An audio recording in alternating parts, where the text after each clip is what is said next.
नमस्कार साथियों, आप लोगों का स्वागत है गज केसरी बायो क्लासेस में। और आज हम पढ़ेंगे हचिंसन क्लासिफिकेशन सिस्टम के बारे में जानेंगे। ठीक है, तो हचिंसन क्लासिफिकेशन सिस्टम जो है वो किसके बारे में है? वो है फाइलोजेनिक क्लासिफिकेशन सिस्टम का ही के अंतर्गत ही आता है। कल हमने जो पढ़ा था वो एंगलर एंड पेंटल का पढ़ा था, वो भी फाइलोजेनेटिक क्लासिफिकेशन सिस्टम था। और आज जो हम पढ़ रहे हैं हचिंसन क्लासिफिकेशन सिस्टम, ये भी फाइलोजेनेटिक क्लासिफिकेशन सिस्टम में ही के अंतर्गत ही आता है। तो फाइलोजेनेटिक क्लासिफिकेशन सिस्टम में मोस्ट इम्पॉर्टेंट क्लासिफिकेशन सिस्टम जो है वो जॉन हचिंसन द्वारा दिया गया है। इनकी जो बुक है उसमें इन्होंने प्रपोज किया है। इस बुक का नाम है फैमिलीज ऑफ फ्लावर प्लांट। ठीक है, ये 1 नंबर में पूछा जाता है, फैमिलीज ऑफ फ्लावर प्लांट। ये बुक का नाम है जो हचिंसन ने इस बुक में अपने क्लासिफिकेशन के बारे में प्रपोज किया था। तो ये जो बुक है ये 2 वॉल्यूम में प्रकाशित हुई थी। 2 वॉल्यूम में प्रकाशित हुई थी। और कब हुई है? 1926 में हुई है, 1934 में हुई है और 1955 में इसे पब्लिश किया गया है। ये प्रकाशित हुई है 2 वॉल्यूम्स में। ठीक है, इसमें फर्स्ट वॉल्यूम जो है वो डाइकोटाइलेडन्स के बारे में है और सेकंड वॉल्यूम में जो है वो मोनोकोटाइलेडन्स के बारे में बताया गया है। इनके द्वारा अपनी फाइलोजेनिक स्टडी के आधार पर कुछ फाइलोजेनेटिक प्रिंसिपल प्रपोज किए गए थी। तो इन्होंने जो फाइलोजेनिक स्टडी की उसके आधार पर उन्होंने कुछ फाइलोजेनेटिक प्रिंसिपल प्रपोज किए। इसके आधार पर ही क्लासिफिकेशन इन्होंने अपना दिया था। हचिंसन द्वारा जो दिया गया है वो 24 फाइलोजेनेटिक प्रिंसिपल दिए गए हैं। हचिंसन द्वारा जो फाइलोजेनेटिक प्रिंसिपल प्रपोज किए गए हैं वो 24 फाइलोजेनेटिक प्रिंसिपल हैं, जिनमें से कुछ निम्न नीचे दिए गए हैं। पहला जो है उनमें से, उसके बारे में हम बात करते हैं। पहला जो है वो है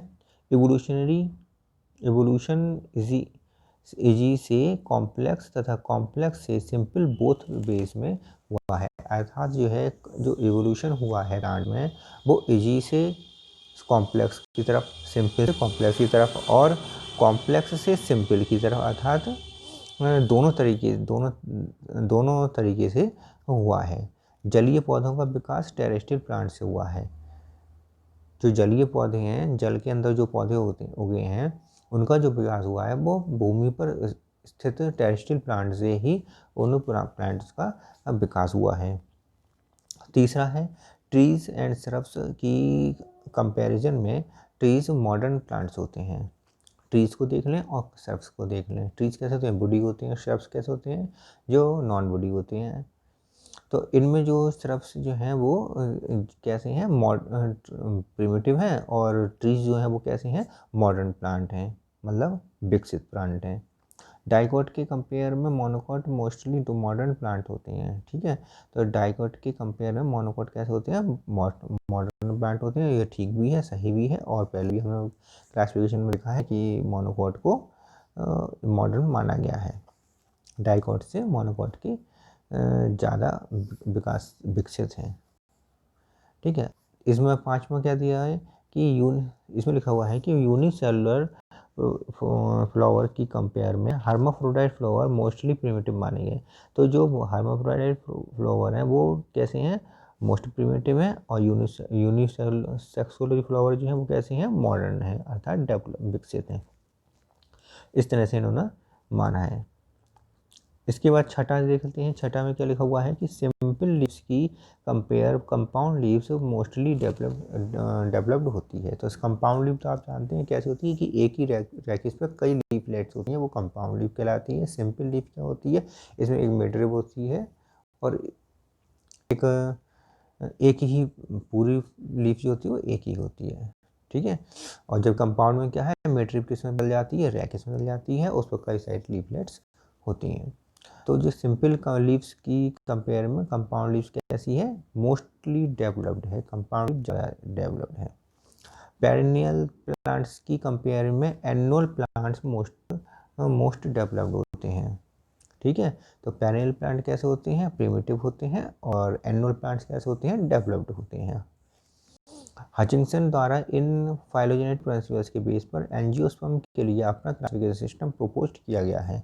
तो एंजियोस्पर्म के लिए इन्होंने अपना क्लासिफिकेशन दिया है, केवल एंजियोस्पर्म के लिए इन्होंने अपना क्लासिफिकेशन दिया है। ये इंपॉर्टेंट बात है, अगर पूछा जाता है पेपर में तो हचिंसन ने जो फाइलोजेनेटिक प्रिंसिपल जो दिए हैं तो के आधार पर जो एंजियोस्पर्म क्लासिफिकेशन दिया वो एंजियोस्पर्म के लिए दिया है। तो इसमें जो हम पढ़ेंगे वो केवल एंजियोस्पर्म के बारे में ही हम पढ़ेंगे, ठीक है। तो हचिंसन द्वारा अपने क्लासिफिकेशन सिस्टम में सभी फ्लावर प्लांट को दो फाइलम में बांटा गया है। एक फाइलम है जिम्नोस्पर्मी और दूसरा फाइलम है एंजियोस्पर्मी। तो हमें जो पढ़ना है वो एंजियोस्पर्म के बारे में पढ़ना है, तो हम एंजियोस्पर्म के बारे में ही पढ़ेंगे। तो फाइलम एंजियोस्पर्मी में देखिए कि हचिंसन द्वारा इस फाइलम में उन फ्लोरिंग प्लांट्स को रखा गया है जिनमें सीड और फ्लावर का फॉर्मेशन होता है। तो फ्लावर एंजियोस्पर्म में क्या होता है, सीड और फ्लावर का फॉर्मेशन होता है। उन्हें हम सामान्यतः क्या कहते हैं, एंजियोस्पर्म कहते हैं। एंजियोस्पर्म द्वारा हचिंसन द्वारा एंजियोस्पर्म को इनके मार्फोलॉजिकल तथा एम्ब्रियोलॉजिकल कैरेक्टर में क्लासिफाई किया गया है। तो हचिंसन ने क्या काम कराया है, एंजियोस्पर्म को इनके मार्फोलॉजिकल कैरेक्टर पर और एम्ब्रियोलॉजिकल कैरेक्टर के आधार पर इनको क्लासिफाई किया है। हचिंसन द्वारा अपने क्लासिफिकेशन सिस्टम में एंजियोस्पर्म की टोटल 411 फैमिलीज को रखा गया है। तो इन्होंने अपनी क्लासिफिकेशन सिस्टम में कितनी फैमिली रखी है एंजियोस्पर्म की, 411। ये इंपॉर्टेंट है और पेपर में आ सकता है। हचिंसन की क्लासिफिकेशन सिस्टम में फाइलम एंजियोस्पर्म की टू सब फाइलम में क्लासिफाई किया है। तो दो सब फाइलम कौन कौन से हैं जो इन्होंने क्लासिफाई किया है एंजियोस्पर्मी को, डाइकोटाइलिडन और मोनोकोटाइलिडन। अब यहाँ पर भी दिखाई दे रहा है, मालूम पड़ रहा है कि डाइकोटाइलिडन जो है वो प्रिमिटिव है इसलिए पहले दिया हुआ है, और मोनोकोटाइलिडन क्या है, ये विकसित हैं, एडवांस हैं, इसलिए मोनोकोटाइलिडन को बाद में रखा गया है। और ये एकदम सही है, इनकी मेरिट में यही आना आएगा, एक मेरिट इनकी ये यही है।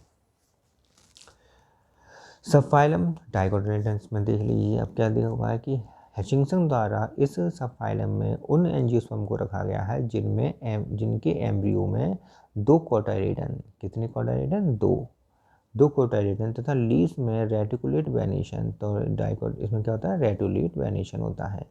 हचिंसन के अकॉर्डिंग डाइकोट्स अधिक प्राचीन एंजियोस्पर्म हैं। कैसे हैं ये प्राचीन हैं। और एडवांस कौन से हैं, मोनोकॉट। एंजियोस्पर्म कैसे एंजियोस्पर्म है, डाइकोट जो होते हैं एंजियोस्पर्म वो प्रिमिटिव होते हैं, प्राचीन होते हैं। तो जो प्लांट्स के एक प्रिमिटिव हाइपोथेटिकल ग्रुप से रिलीज हुए हैं, ठीक है। हचिंसन द्वारा सब फाइलम डाइकोटाइलिडन को इसमें रखे गए हैं, को इनमें रखे गए प्लांट्स की हैबिट के आधार पर टू डिवीजन में क्लासिफाई किया गया है। तो जो डाइकोटाइलिडन सब फाइलम है इसमें जो प्लांट रखे गए हैं उनके हैबिट के आधार पर दो डिवीजन बनाए गए हैं। पहला जो डिवीजन बनाया गया है वो वुडी प्लांट्स का है, लिग्नोसी, ठीक है। और दूसरा जो डिवीजन है वो बनाया गया है हर्वेसी, जो नॉन वुडी प्लांट्स हैं, जिसमें हचिंसन द्वारा डिवीजन लिग्नोसी में वुडी ट्रीज को रखा गया है। अच्छी बात है, बिल्कुल सही है। इसमें मोर प्रिमिटिव एंजियोस्पर्म माना गया है। जो वुडी प्लांट्स हैं उनको मोर प्रिमिटिव एंजियोस्पर्म माना गया है, और लिग्नोसी जो डिवीज़न है उसके अंतर्गत इसमें वुडी प्लांट्स को रखा गया है। इस डिवीजन में हचिंसन द्वारा डाइकोट एंजियोस्पर्म की 240 फैमिलीज को रखा गया है। तो लिग्नोसी डिवीजन में कितने फैमिली हैं, 240 फैमिलीज हैं। हचिंसन के क्लासिफिकेशन सिस्टम के अकॉर्डिंग फैमिली मैग्नोलिएसी, कौन सी फैमिली है, मैग्नोलिएसी एंजियोस्पर्म की सबसे प्रिमिटिव फैमिली है। तो हचिंसन ने क्या बताया कि मैग्नोलिएसी जो फैमिली है वो एंजियोस्पर्म की सबसे प्रिमिटिव फैमिली है, ठीक है। तो नेक्स्ट देखते हैं आगे क्या है, आगे क्या लिखा, इसमें लिखा है हचिंसन के अकॉर्डिंग डाइकोट जिनके ऑर्गेनिक एवोल्यूशन के प्रोसेस में इनका बॉडी नेचर फिनिश हो गया है तथा ये हर्बेसियस प्लांट्स के फॉर्म में डेवलप्ड हुए हैं। ठीक है, तो जो बॉडी प्लांट्स हैं लिग्नोसी फैमिली, लिग्नोसी डिवीजन में रखे गए हैं, वो कैसे हैं, प्रिमिटिव हैं। और जो हर्बेसियस प्लांट हैं, ठीक है, तो वो कैसे हैं, विकसित प्लांट हैं।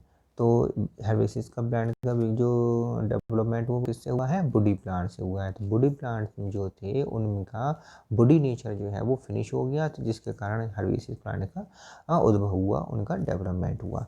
ये बताया है हचिंसन ने। हचिंसन द्वारा इन्हें मोर एडवांस डाइकोट माना है, इसीलिए हचिंसन ने इनको मोर डाइकोट माना है, क्योंकि बॉडी प्लांट्स के बॉडी नेचर का जब समाप्त हो गए तो उसके बाद ये हर्बेसियस प्लांट का निर्माण हुआ तथा इनकी हैबिट के आधार पर इन्हें डिवीजन हर्बेसी में रखा गया है, क्योंकि जैसे इनकी हैबिट है उसके आधार पर इन्हें कैसे रखा है, हर्बेसी फैमिली में रखा, डिवीजन में रखा गया है। इस डिवीजन में डाइकोट की कितनी फैमिली है, 36। इसमें 36 फैमिली रखी गई हैं। हर्बेसी में हर्बेसी डिवीजन में 36 फैमिली रखी गई हैं, और जो लिग्नोसी फैमिली है उसके अंदर कितनी रखी गई हैं, उसके अंतर्गत रखी गई हैं, देखिए कितनी रही, 240 रखी गई हैं।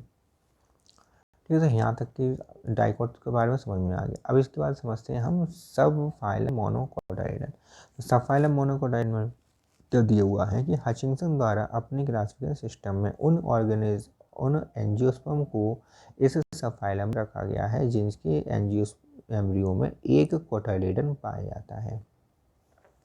तो इम्पोर्टेंट बात यहाँ पर ये दी हुई है मोनोकोटाइलेडन में कि एक कोटाइलेडन इनके अंदर, इनके एम्ब्रियो में पाया जाएगा तथा लीव्स में कैसा पाया जाएगा, वेनेशन, पैरेलल वेनेशन।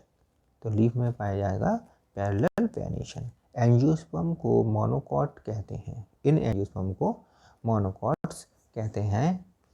क्यों कहते हैं, क्योंकि इनमें लीफ में पैरेलल वेनेशन होता है और इनके कोटाइलेडन में एम्ब्रियोज में एक कोटाइलेडन पाया जाता है, इसलिए इन्हें मोनोकॉट कहते हैं।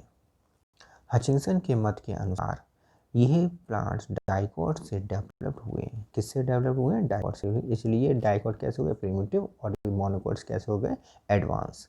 इसके कारण ये प्लांट डाइकोट की तुलना में अधिक डेवलप्ड हैं, एडवांस हैं। हचिंसन द्वारा इस सब फाइलम मोनोकोटाइलेडन में 3 डिवीजन मोनोकोटाइलेडन को डिफरेंट फ्लोरल करैक्टर के आधार पर 3 डिवीजन में क्लासिफाई किया गया है इन्हें। पहला जो डिवीजन है वो है कॉनिफेरी जो डिवीजन है, इसके अंतर्गत क्या है कि कैलिक्स और कॉर्ला दोनों स्पष्ट रूप से देखे जा सकते हैं। कैलिक्स कौन से हैं, कॉर्ला कौन से हैं, इनको स्पष्ट रूप से पहचाना जा सकता है कॉनिफेरी में डिवीजन में। दूसरा डिवीजन जो है वो है कोरेलीफेरी। कोरेलीफेरी में क्या है कि कैलिक्स को और कॉर्ला को का अभाव रहता है। फ्लावर के अंदर कैलिक्स और कॉर्ला का अभाव रहता है कोरेलीफेरी में।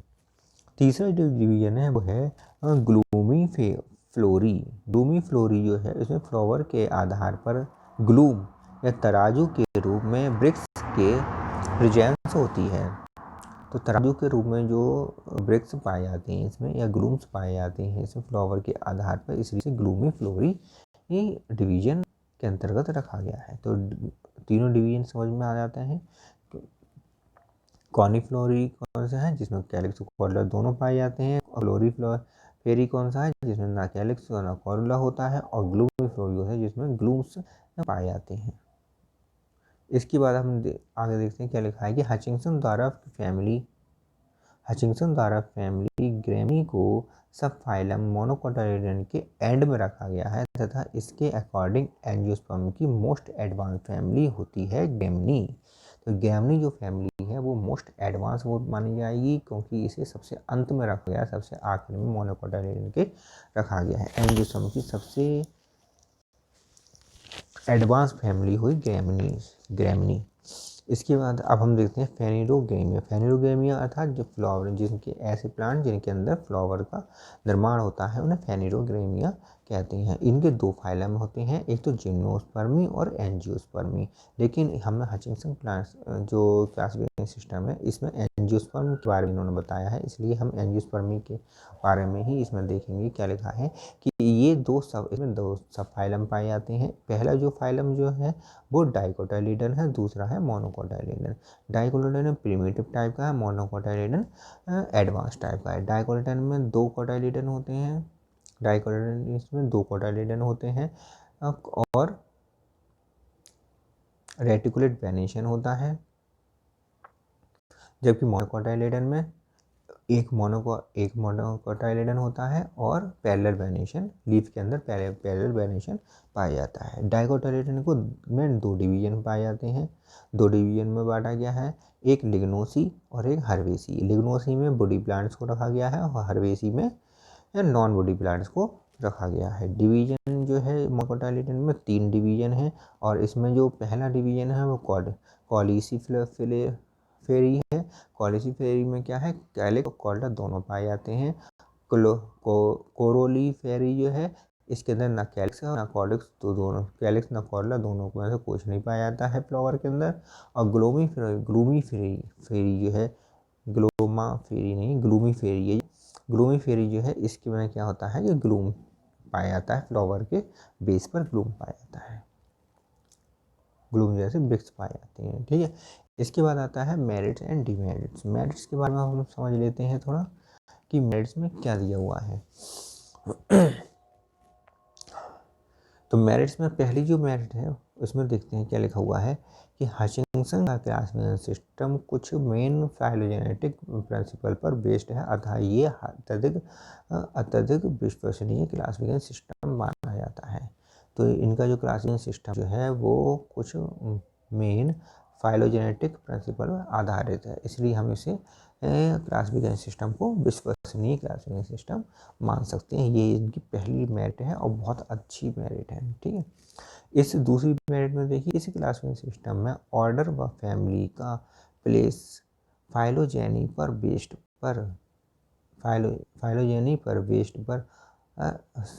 बेस्ड है। इस क्लासिफिकेशन सिस्टम में ऑर्डर और फैमिली का जो प्लेस है वो फाइलोजेनी के आधार पर है, अतः इसका यही सीक्वेंस सही है। ठीक है, तो ये सीक्वेंस सही है, इसलिए इसकी एक मेरिट और मिल जाती है हमें कि ऑर्डर और फैमिली है वो फाइलोजेनी के आधार पर बिल्कुल सही रखेगा इन्हें। तीसरा है इसकी मेरिट जो आती है हचिंसन द्वारा कुछ लार्ज फैमिली को, जो बड़ी बड़ी फैमिली हैं उनको सब फैमिली में बांटा गया है, लार्ज ऑर्डर को सब ऑर्डर्स में बांटा गया है, डिवाइड किया है। इसके कारण हमें आसानी आती है स्टडी करने में, प्लांट्स के बारे में स्टडी करने में आसानी आती है। लार्ज फैमिली को सब फैमिली में और लार्ज ऑर्डर को सब ऑर्डर में बांटा गया है। ये भी इसकी एक मेरिट्स है। चौथी जो मेरिट है इसकी वो है इनके क्लासिफिकेशन सिस्टम में मोनोकोट की फैमिली का प्लेसमेंट किसी अन्य क्लासिफिकेशन सिस्टम की कंपेयरिंग अत्यधिक सही है।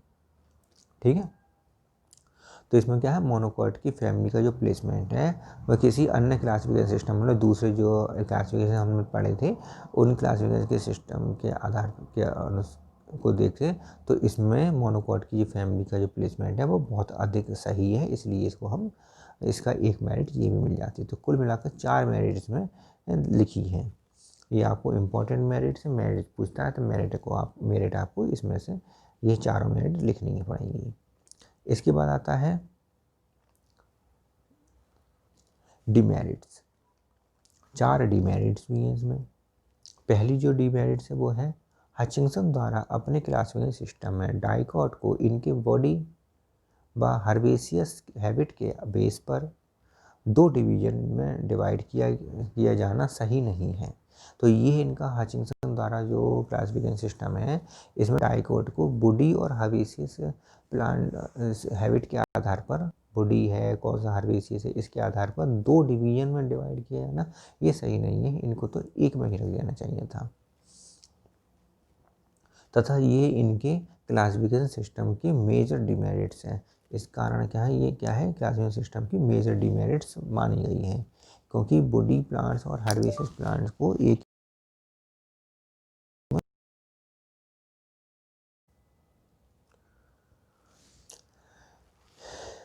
तो इन्होंने अलग अलग रख दिया, डाइकोट में वुडी प्लांट्स को अलग रख दिया और हर्बेसियस प्लांट को अलग रख दिया। इस कारण ये मेजर क्या बन जाती है, इनकी डीमेरिट बन जाती है। इसके बाद दूसरा जो होता है डाइकोट को लिग्नोसी व हर्बेसियस में डिवीजन में स्पष्ट रूप से क्लासिफाइड किया गया है। तो लिग्नोसी व हर्बेसियस डिवीजन में स्पष्ट रूप से क्लासिफाई किया गया है, मतलब लिग्नोसी फैमिली में आने चाहिए थे वुडी प्लांट्स, जिनमें वुडी प्लांट्स पूरे तरीके से नहीं रखे गए हैं, बल्कि उसमें कुछ हर्बेसियस प्लांट भी डाल दिए गए हैं। ऐसे हर्बेसियस डिवीजन में केवल नॉन वुडी प्लांट्स आने चाहिए थे, उसमें वुडी प्लांट्स भी डाल दिए गए हैं। तो इसलिए कोई स्पेशल कोई इसमें क्या है, ये एक तरीके से प्लेसमेंट सही नहीं हो पाया है इनका।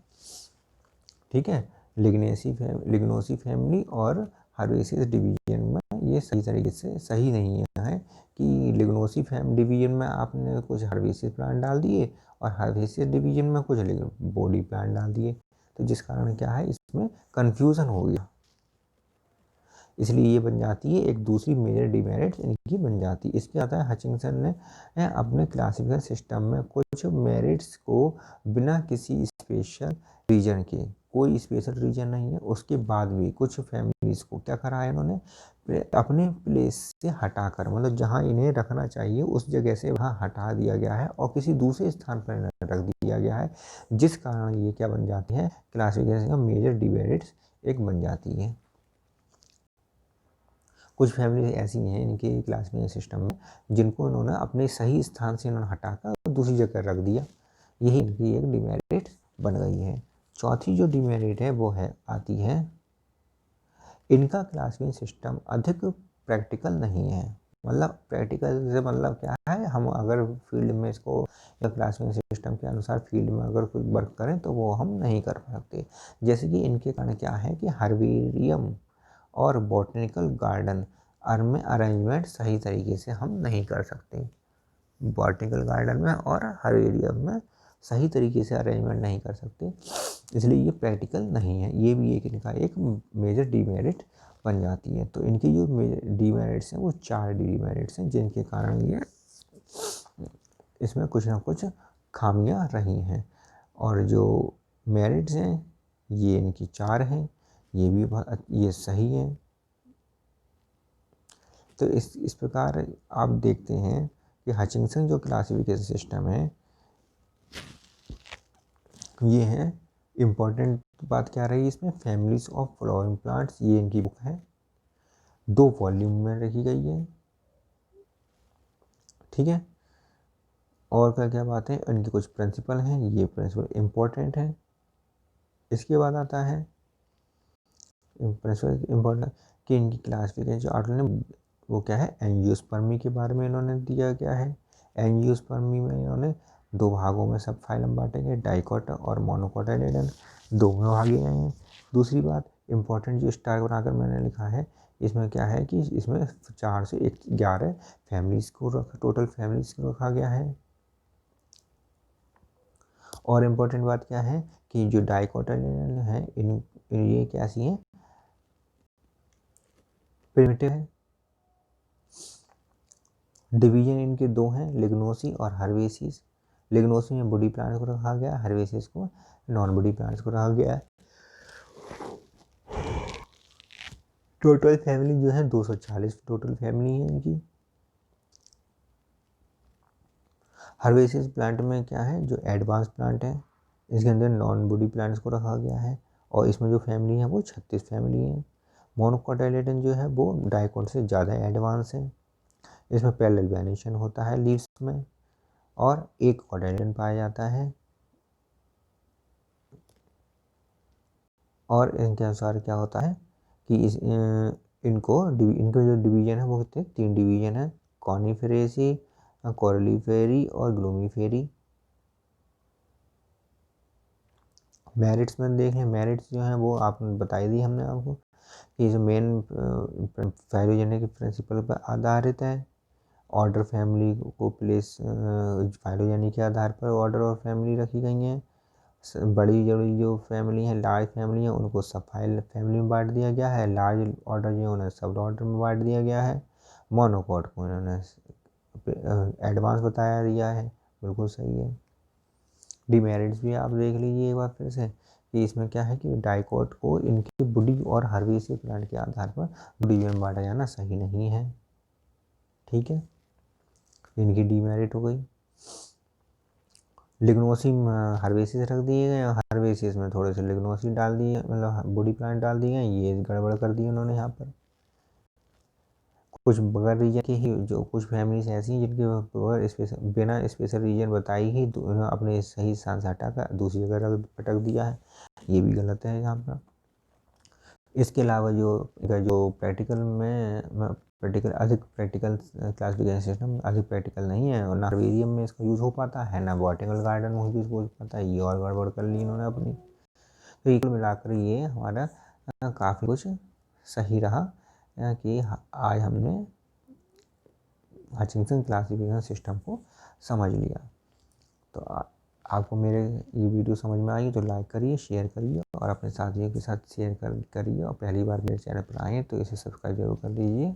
नमस्कार साथियों।